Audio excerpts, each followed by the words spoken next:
하나님의 은혜가 우리 가운데 함께하며 이 예배를 통하여 여러분들의 삶에 주의 은혜가 풍성하기를 예수의 이름으로 축원합니다.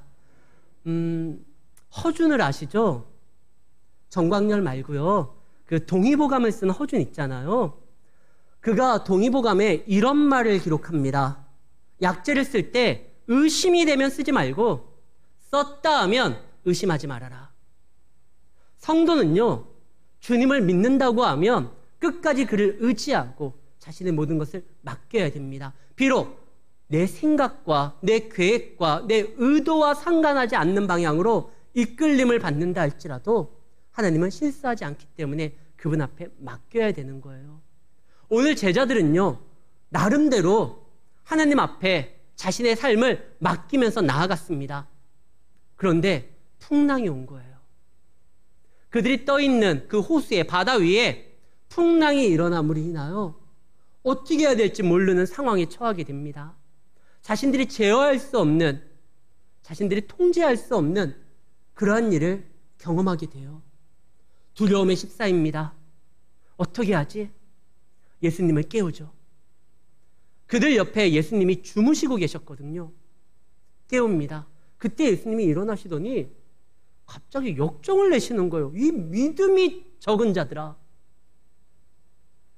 제자들이 굉장히 억울해요. 자기들이 무슨 실수를 하거나 자신들이 어떠한 잘못으로 인해서 이 일이 발생했으면 죄송합니다 예수님, 우리를 용서해 주십시오, 이 말이라도 하겠는데, 아니 배 타고 가다가 풍랑을 만났는데, 그리고요 원래 제자들은 배 타고 싶지 않았어요.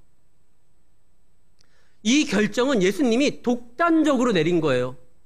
제자들은 지금 그 고을을 떠나고 싶지 않아요. 한참 좋을 때거든요. 지금 예수님이요, 많은 사람들을 치료했습니다.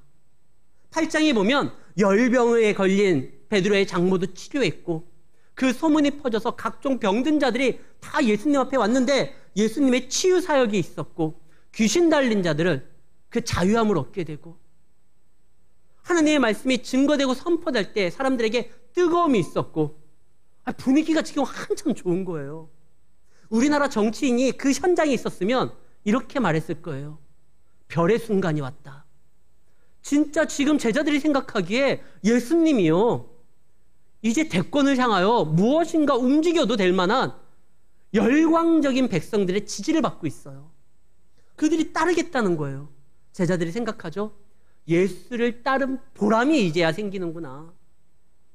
그동안은 진짜 이게 긴가민가 싶었는데 그의 부름 앞에 그물을 던지고 배를 뒤로 하고 예수님을 따랐는데 우리의 결정이 옳았다라는 것이 이제 증명되는구나. 이제 곧 예수님이 한 자리 차지하겠구나. 아주 너무 좋은 거예요. 근데 예수님이 뭐라고 하죠? 가자. 여기를 떠나겠다는 거예요. 아니 예수님이 말씀도 잘 전하시고 귀신도 잘 내쫓고 병도 잘 고치지만 세상 물정은 모르는 것 같아요. 인생은 타이밍인데 이때 한번 잡아야 되는데 예수님이 그 기회를 놓치는 것 같아요. 야, 가자. 이 세상 물정은 모르는 분 아닌가? 물 들어올 때 노조해야 되잖아요.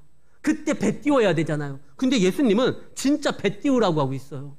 야, 내가 떠날 테니까 배 띄워라. 아니 그 말이 아닌데. 근데 지금 제자들이 미적미적거리니까 오늘 본문 말씀 23절에 보면은요, 예수님이 먼저 그냥 배에 올라타버려요. 배에 오르심에. 그런 다음에 제자들이 따랐더라. 제자들 가고 싶지 않거든요. 원래 예수님이 선생님이시고요, 그들이 따르는 주라고 하면 이렇게 영전하면 안 되잖아요. 배에 대해서 먼저 잘 알고 있는 베드로가, 그리고 그의 제자들이요, 예수님 배에 아무 이상 없습니다. 괜찮습니다. 이제 오르시죠. 손도 잡아드리고 그런 다음에 이렇게 해야 되는데 가고 싶지 않은 거예요. 지금 한참 분위기 좋아요. 근데 예수님이 갈 거야. 그 예수님이 먼저 배에 오르니까 어쩔 수 없이 따라 오른 거예요. 그러다가 배 타고 가다가 이 난리가 난 겁니다. 오늘 말씀해 보면은요, 24절 바다에 큰 놀이 일어나매, 원문에는 지진이 일어나매예요. 큰 지진이, 쓰나미가 이제 막 때마침 또 바람까지 부른 것 같아요. 나중에 예수님이 바람까지 잠잠하라고 한 거 보니 쓰나미가 일어나서 파도가 막 넘실거리고 바람까지 와가지고 이게 제자들 잘못입니까? 제자들 안 가고 싶었다니까요. 예수님이 가자고 한 거예요. 그래가지고 배 타고 가는데 갑자기 지진이 일어나고 바람이 불어서 난리가 났는데 예수님 주무신 거 좀 깨웠다고 예수님이 이 믿음이 적은 녀석들아 꾸짖으셔요. 억울하잖아요. 억울한 말도 해요. 그러면 이 상황에서 어떻게 했으면 큰 믿음일까요? 지금 이거 작은 믿음이라고 했거든요. 다행히 예수님이 제자들에게 이 믿음이 없는 자들아라고는 안 했어요. 믿음이 작은 자들아. 너희들이 믿음이 커야 되는데 왜 아직까지 그 상태에 머물고 있느냐? 어찌하여 두려워하느냐? 그럼 여기에서 어떻게 하면 큰 믿음으로 나아갈 수 있을까요? 그거에 대한 힌트가 8장 10절입니다. 이것이 지금 마태복음 8장이잖아요. 마태는 누가와 달라요. 누가는 예수님을 자세하게 기록을 하는데 시간 순서대로 기록을 합니다. 그러나 마태는요, 어떤 목적에 의해서 주제별로 이걸 묶어가지고 편집을 했어요. 다시 말해서 지금 마태복음 8장에서 믿음이 작은 자라고 책망을 들었었던 제자들과 대조적으로 대비되는 인생이 누구냐? 백부장이에요. 예수님이 백부장한테는 뭐라고 했죠? 이만한 믿음을 내가 이스라엘에서 보지를 못했다. 큰 믿음이라고 인정되는 사람은 백부장이었고 작은 믿음이라고 책망받았던 건 제자들이에요. 이것을 한 세트로 묶었어요. 마태가 8장에. 그러면 이때 당시에 어떤 게 예수님이 인정하고 칭찬하고 예수님께서 기뻐하는 큰 믿음일까? 오늘 그거를 좀 살펴보려고 합니다. 자, 제자들은 아까도 이야기한 것처럼 억울해요. 자기들이 원했던 길이 아니에요. 지금 호수에 떠 있는 이유는 자기들과 상관없는 예수님의 독단적 결정이었어요. 그리고 문제가 발생을 합니다. 나름 처음부터 예수님을 깨우지 않았었던 건 제자들이 예수님을 나름대로 신경 써준 거예요. 예수님이 올라타자마자 피곤하신지 주무셔요. 피곤할 만도 하죠. 수많은 사람들이 예수님한테 몰렸잖아요. 잠시도 짬이 없었어요. 이 환자 고치면 또 다른 환자가 주여 도와주시옵소서 또 이렇게 막 머리를 들이밀고 고쳐달라고 아이를 데리고 오고 귀신 들린 사람들, 보통 귀신 들린 사람들이 힘이 센 게 아니잖아요. 그 막 장정들이 달라붙어가지고 예수님 앞에 이끌어오고, 그러니까 예수님이 그걸 다 정리하시고, 그것만 하셨나요? 말씀도 증거하시고, 식사 때도 없었어요. 그들을 다 돌아보시고 이제 배에 오르시면서 순간 주무셔요. 야, 예수님 그냥 주무시게 놔두자. 우리가 헤쳐나가자. 요런 이유 때문에 하나가 있을 거고, 또 하나 이유는 예수님이 말씀에는 탁월하고 하나님의 말씀을 증거하는 달병가고 병을 치료하는 의원인 거는 알겠는데, 적어도 배에 관련된 건, 이 호수에 관련된 건, 파도와 관련된 건 우리가 전문가니까. 예수님의 제자들의 상당수가 어부 출신입니다. 수제자라고 일컫는 베드로, 그리고 그와 함께하는 요한과 야고보, 다 이 사람들 어부 출신이거든요. 그러니까 우리가 한번 해보자. 그래서 달려들었어요. 근데 제가 보기에는 후자 쪽이 맞아요. 왜 그러냐면 나중에 예수님께서 이것을 믿음의 영역으로 이야기하면서 믿음이 작다라고 했거든요. 아까도 이야기했던 그럼 큰 믿음은 무엇이냐? 백부장은요, 하나님 앞에 두려워서 죽겠다고 징징대지 않았어요. 물론 도와달라고는 했어요. 그러나 그 도와달라고 했었을 때 당신의 능력을 내가 믿지 못하고 당신을 의심해서가 아니라, 당신이 나보다 다른 거는 좀 부족하지만 이 병 고치는 것만큼은 좀 탁월하니까 이 부분은 내가 당신한테 맡기니까 고쳐주십시오. 이 말이 아니라 모든 것이 다 당신 수하이니 당신은 명령만 하시면 이루어질 걸 내가 믿으니 주여 명령만 하십시오. 그 즉시 네 하인을 데리고 오라고 하면 제가 들쳐업고 뛰어가겠습니다. 그 즉시 네 하인이 낫겠다 하면 나을 것입니다. 명령만 하십시오. 질병까지도, 우리의 인생의 문제까지도 모든 것이 다 당신이 명하시고 원하신다면 이루어지는 당신이야말로 우리의 상관이고 명령자십니다. 이 백부장은 그랬거든요. 근데 제자들은 에이, 주님이 뭘 알겠어. 배에 대해서 뭘 알겠어. 저 나무만 패고 목수였었던 저분이 하나님에 대한 어떠한 영감은 있어가지고 증거는 하는데 이거에 대해서 뭘 알겠어. 그래서 자기들끼리 나름대로 막 해봐요. 근데 배가요, 이게 원하는 대로 움직여지는 것이 아니라 더욱더 통제불능이에요. 이때 어떻게 할까요? 요나 때도 이런 장면이 하나 나오죠. 요나가 타고 가는 배가 막 넘실거리니까 그때 어떻게 합니까? 누구 하나 집어 던지니까 잠잠했잖아요. 제자들이 고민을 합니다. 누굴 던질까? 일단 이 배에 가장 쓸모없는 인간이 누굴까? 마태, 너는 세리였으니까. 가룟 유다, 너는 돈만 만지니까. 아니, 차라리 주무시고 있는 이 예수를 던져버릴까? 이 제자들이 나름대로 막 이걸 어떻게 상황을 통제할까 고민을 하다가 정 안 되니까 나중에 예수님을 깨웁니다. 예수님, 우리가 죽겠으니까 좀 구원 좀 해달라고, 살려 좀 달라고. 늦어요, 이게. 하나님이 어떠한 명령을 내리실 때 우리가 아무것도 안 하고 그분 앞에 그냥 바로 토스하면은 그것도 문제예요. 책임 있게 그 일을 감당해야 돼요. 그러나 더 큰 문제는 내가 이 부분만큼은 하나님보다 앞서고 적어도 이 영역만큼은 하나님이 나에게 뭐라고 간섭할 수 없는 부분이니 하나님 뒷전에 빠지시고 내가 해보다가 못할 때 그때 찾는 거, 그건 더 큰 문제예요. 물론 하나님이 우리의 모든 것을 주관하십니다. 그렇지만 현장에서 나가서 움직이는 건 우리예요.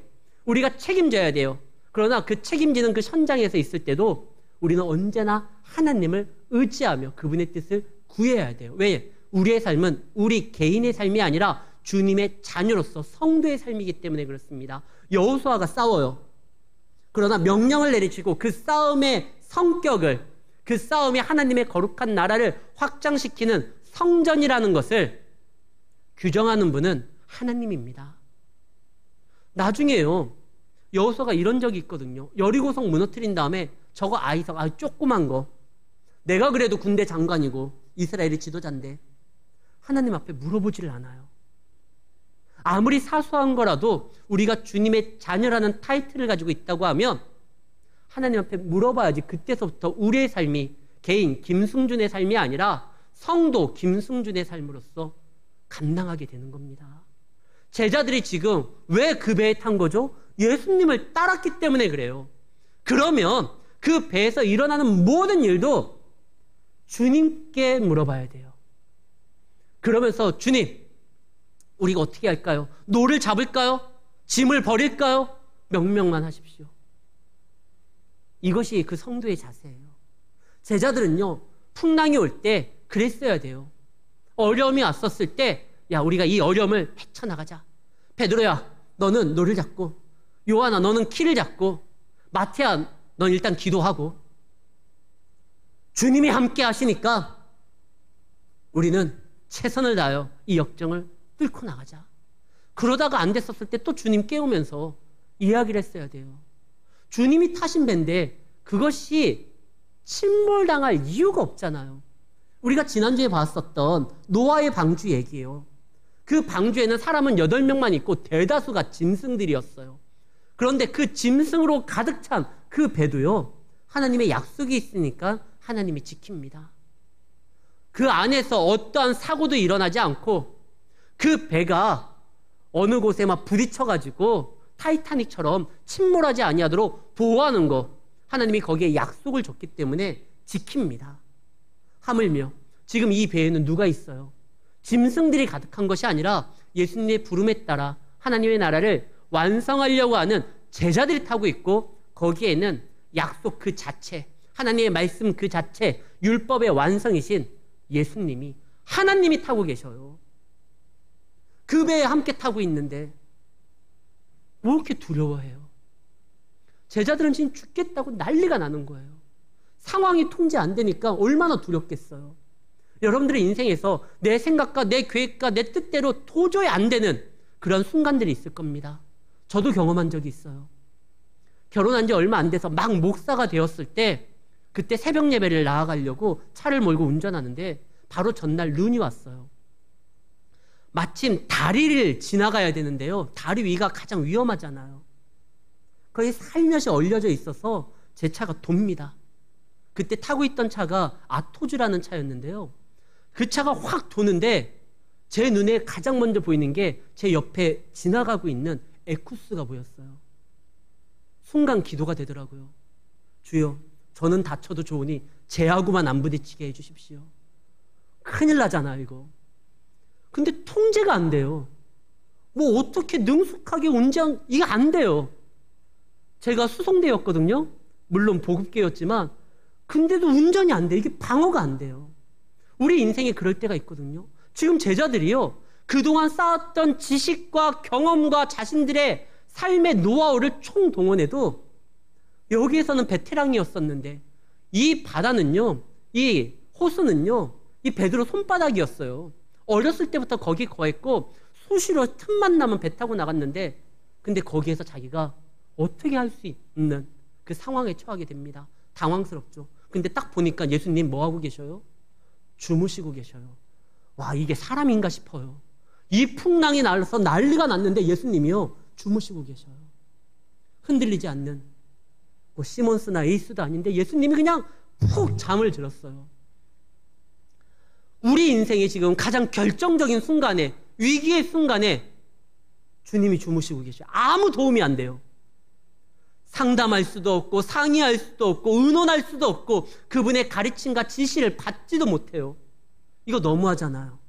나름대로 결단했는데, 주님을 따르겠다고 내가 포기한 게 얼마나 많은데, 안정된 삶도 뒤로 하고 정말 내가 가고자 했던 그 길을 주님으로 인하여 포기하고 주를 의지하고 나아가는데 이 위험한 순간에 주무시고 계셔요. 도움이 안 돼요.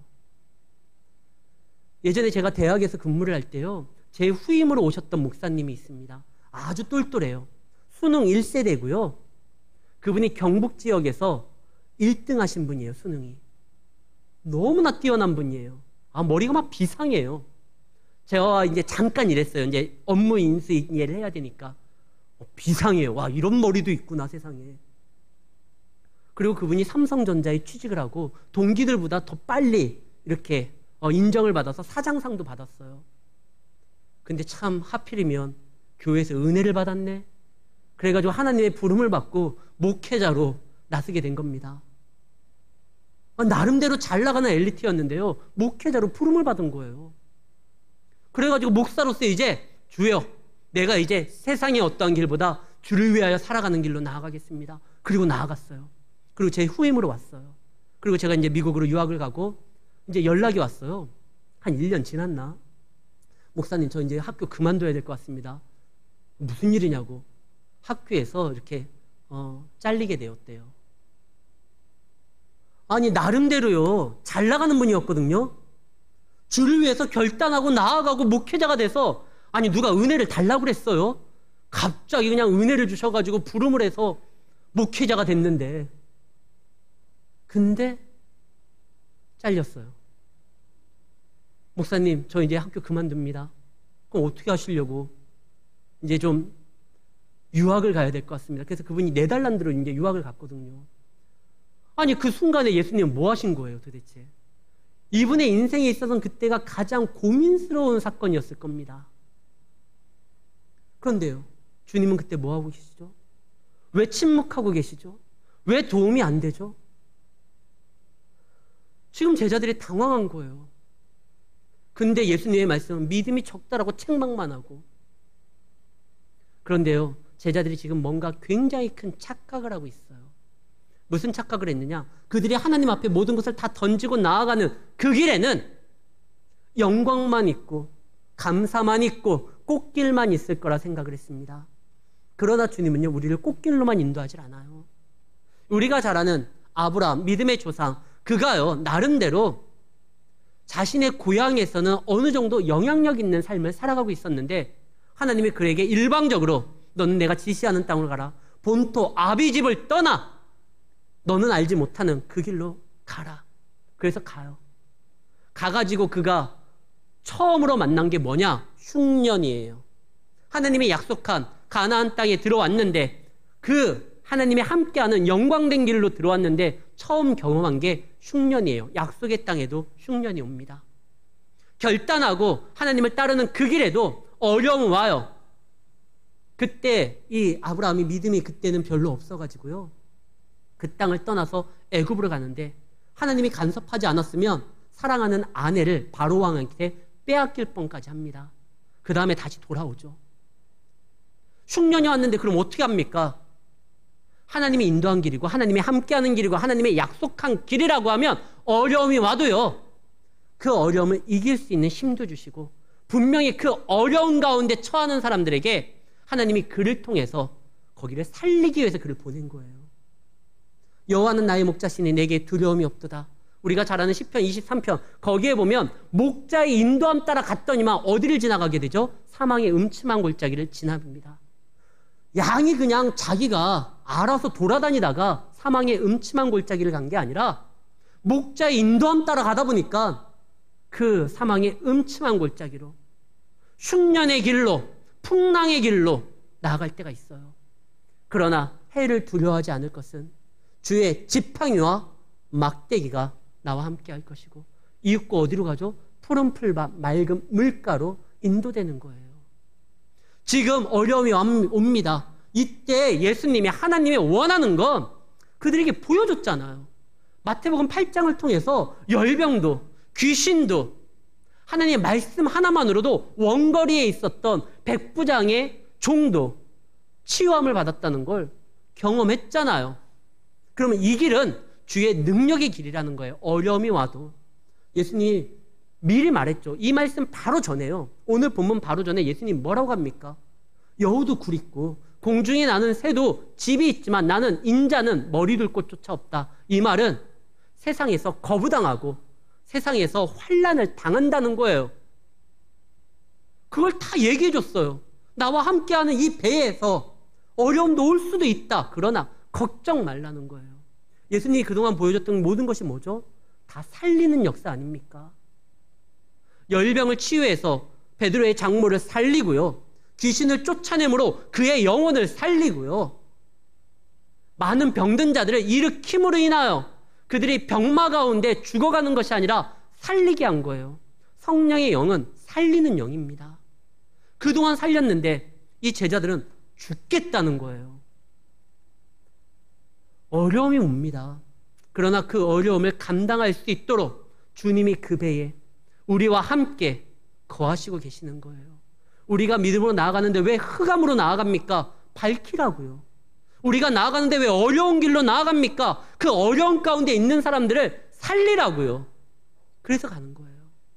엘리야가 움직이는 모든 곳마다 어떻게 됐죠? 흉년이 와서 어려웠지만 엘리야가 가는 곳에는 하나님의 은혜가 있음으로 인하여 그를 모셨던 자들을 다 살리는 역사를 보여줍니다. 우리가 어려움이 있으면 우리를 망하게 하기 위해서 하나님이 부르신 게 아니에요. 그 가운데서도 우리가 돌아봐야 되고 주님의 뜻을 증거할 수 있는 그 역사를 보여주기 위해서, 그리고 그걸 보여주기 위해서는 우리가 더 큰 은혜를 받아야 되겠죠. 이 제자들은요, 주여 우리 힘으로는 안 되오니 일어나소서, 그리고 우리를 도우소서, 명하소서, 어떻게 해야 되는지를 가르쳐 주시옵소서. 저 풍랑보다 우리 가운데 함께 하시는 주님의 역사가 더 크다라는 걸 믿습니다. 이 말을 원하셨던 거예요. 지금 제자들이 이 환상에 빠져 있어요. 무엇인가 대단한 것이 이루어질 거라는 그 유혹이 제자들의 마음에 확 들어오려고 하는 걸 예수님이 감지하시고 얘네들 여기 있다가 허영 만들고 자칫 여기에 있다가 큰 유혹으로 인하여 넘어질 수도 있겠다. 부흥에는 유혹이 옵니다. 제가 존경하는 목사님이 있거든요. 말씀을 기가 막히게 잘하시는 남정훈 목사님이라고 계셔요.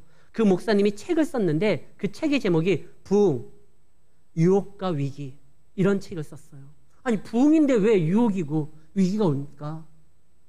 근데 항상 가장 높아지려고 할 때 그때 사단이 우리에게 다가옵니다. 지금 막 이 제자들이 막 흥분 상태예요. 떠나려고도 하지 않아요. 유혹이 왔구나. 이 아이들이 시험에 들면 안 되는데 얘들아 가자. 그리고 그 배에 예수님이 함께하면서 풍랑 가운데 이들의 믿음이 오히려 더 견고해지기를 원했는데 그나마 있었던 믿음까지도 다 그냥 내어놓고 극심한 공포로 인해서 믿음의 여지를 두지도 않아요. 죽겠습니다. 왜 죽는다는 말을 하느냐? 성도는요, 죽는다는 말을 하면 안 돼요. 살리는 영이신 하나님이 함께하는 자는 어떠한 순간에서도 죽는다는 말이 아니에요. 주여 나를 도우소서, 나를 살리소서, 나를 인도하소서, 나와 함께하소서, 주의 뜻을 보여주소서. 이 말이 성도가 해야 되는 말입니다. 근데 이 제자들이요, 그걸 못했을 때 예수님이 책망하시면서 바다와 파도를 꾸짖습니다. 그러니까 잠잠하게 돼요.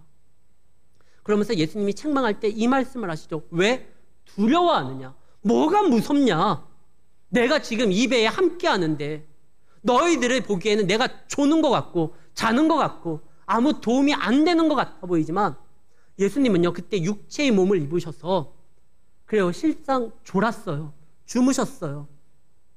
그러나 그와 함께하는 하나님은요, 졸지도 주무시지도 않고 예수님 자체도 하나님이시기 때문에 피곤한 몸으로 주무셨지만 일어나자마자 그냥 바다를 꾸짖어요.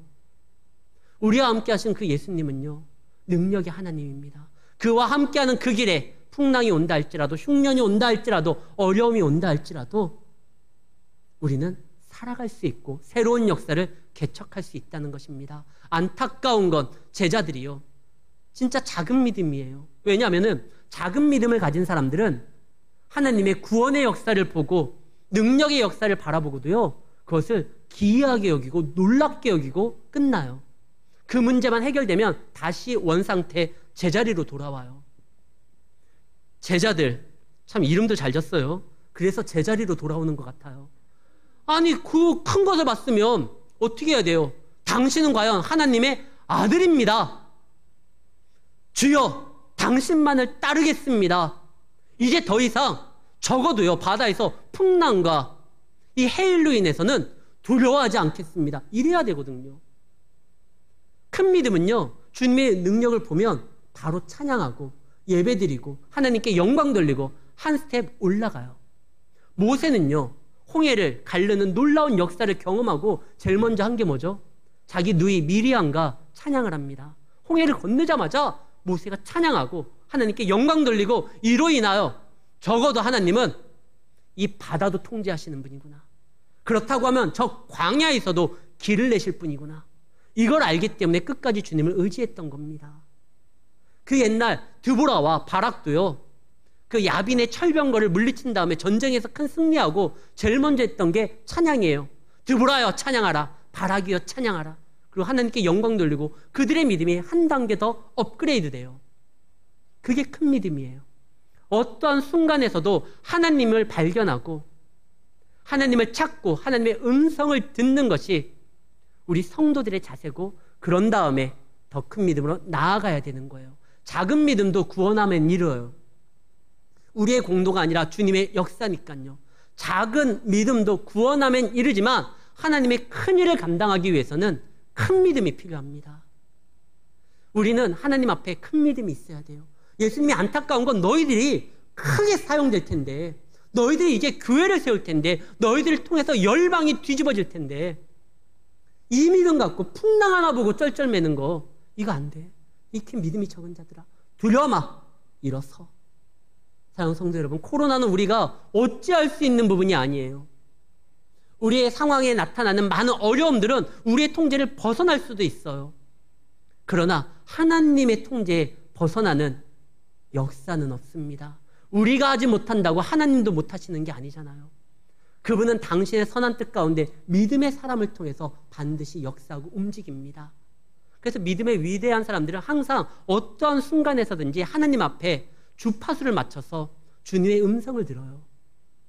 주무시는 것 같아 보이고 아무런 도움이 안 되는 것 같은 하나님의 침묵이 있었을 때조차도 우리는 하나님을 찾아야 됩니다. 뒤돌아보면 바로 계셔요. 우리가 아예 타고 있는 그 배의 선장으로서 그 배에서 지금 여전히 나를 지키시고 계십니다. 그분께 의지하고 먼저 그분의 지시를 받았으면 됐는데 이제 다 그냥 포기하고 죽겠다고 하나님을 부르짖는 거, 부르짖는다고 다 똑같은 거 아닙니다. 죽겠다고 징징대는 거와 하나님 우리를 도우소서, 우리와 함께 하소서, 나를 기억하시옵소서, 이거하고는 달라요. 여러분들 어떤 어려움이 와도 죽겠다가 아니라 주여 보여주시옵소서, 내가 이제 하지 못하는 부분이기에 당신께서 역사함으로 우리는 그 명령에 따라 움직이겠습니다. 그랬을 때 변화가 일어나고 역사가 나타납니다. 근데 한 가지 참 좋은 것은요, 예수님이 정말 육신의 피곤함 때문에 이 풍랑 가운데서도 주무실 수밖에 없는 나약한 왜 인간으로 오셨느냐, 이게 복음이에요. 택배 왔다는 것만 복음이 아니라 이 주님이 인간의 몸으로 오셨다는 게 놀라운 복음입니다. 왜냐? 그분이 하늘 보좌에서 우리를 이렇게 감망하면서 얘네들 참 힘들겠다, 이게 아니라 직접 이 땅에 오셔서요, 인간의 모든 과정을 다 거칩니다. 아기로 태어난 거예요. 어제 제가 우리 최슬아 지사님, 구전일 지사님 저기 신방을 갔거든요. 거기 현모가 이번에 태어났어요. 아기가 그냥 꼬물꼬물 거려요. 예수님도 그렇게 태어났어요. 예수님도 이 땅에 오시자마자 바로 그냥 십자가에 확 달리신 게 아니라 아가의 몸으로 꼼지락거리면서 그렇게 태어나시고 모든 인간의 과정을 다 경험하시고 나중에 십자가에 달리신 겁니다. 그래서 히브리서 4장 15절에 보면 우리의 대제사장이신 예수님은요, 우리의 연약함을 친히 인간의 몸으로 다 경험하셨기 때문에 동정하지 못하실 리가 아니요, 모든 일에 우리와 똑같이 시험을 받았기 때문에 우리의 입장에서 하나님 앞에 나아가 우리를 대변하신다라는 거예요.